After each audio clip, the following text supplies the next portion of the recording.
21 जुलाई 2025 मुंबई के नाला सोपारा एरिया की एक नॉर्मल सी गली मामूली से घर में अचानक पुलिस घुसती है और कुछ टाइल्स हटाकर वहां पर गड्ढा खोदना शुरू कर देती है। उस गड्ढे के अंदर से पुलिस को जो बरामद होता है उससे पूरे एरिया में हड़कंप मच जाता है। पुलिस को उस गड्ढे से एक कंबल में लिपटी हुई डीकंपोज लाश मिलती है और बात बहुत क्लियर थी कि वो किसी ने बहुत ही ज्यादा प्लानिंग से छुपाई थी। लेकिन असल सवाल आपके दिल में ये आ रहा होगा कि आखिर वो लाश थी किसकी। इसके लिए मैं आपको बैक स्टोरी में लेकर चलती हूँ। दरअसल वो घर था विजय चौहान नाम के एक आदमी का, जो कि पेशे से मजदूर था। विजय ने अपनी जिंदगी की कमाई की पूरी पाई सिर्फ और सिर्फ उस घर को बनाने में लगा दी थी।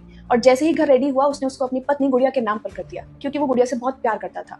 लेकिन जब मेहनत मजदूरी करने विजय घर से बाहर निकलता था तो उसके पीछे से उसका पड़ोसी मोनू 20 साल का बीएससी आईटी का स्टूडेंट इसी की बीवी गुड़िया से नजदीकियां बढ़ा रहा था। पहले तो दोनों के बीच सिर्फ हंसी मजाक का रिश्ता था, लेकिन धीरे धीरे ये बात बढ़ती चली गई और उनका बॉन्ड इतना ज्यादा बढ़ गया कि शर्म की एक हद को पीछे ही छोड़ दिया गया। दिन रात गुड़िया मोनू से चैट करती थी, उसी के मैसेजेस आते रहते थे।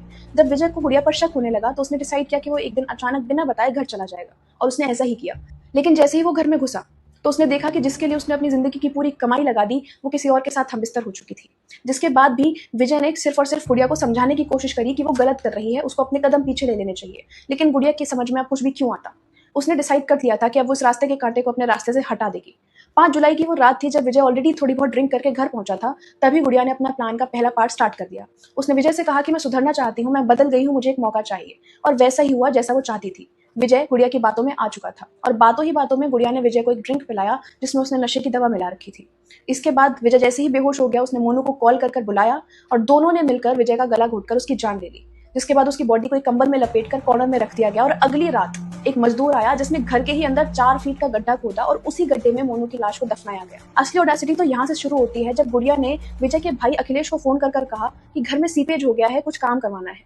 जिसके बाद जब अखिलेश घर पहुंचा तो उसे बताया गया कि एक पर्टिकुलर एरिया में सीपेज होने की वजह से प्लास्टर में दिक्कत आ रही है, वो वहां पर नए टाइल्स लगा दे। लेकिन अखिलेश को कोई अंदाजा नहीं था कि वो अपने भाई की लाश के ऊपर ही नया प्लास्टर और नई टाइल्स लगाकर चला गया है। लेकिन पुरानी टाइल्स की और नई टाइल्स की कलर्स में थोड़ा सा डिफरेंस था।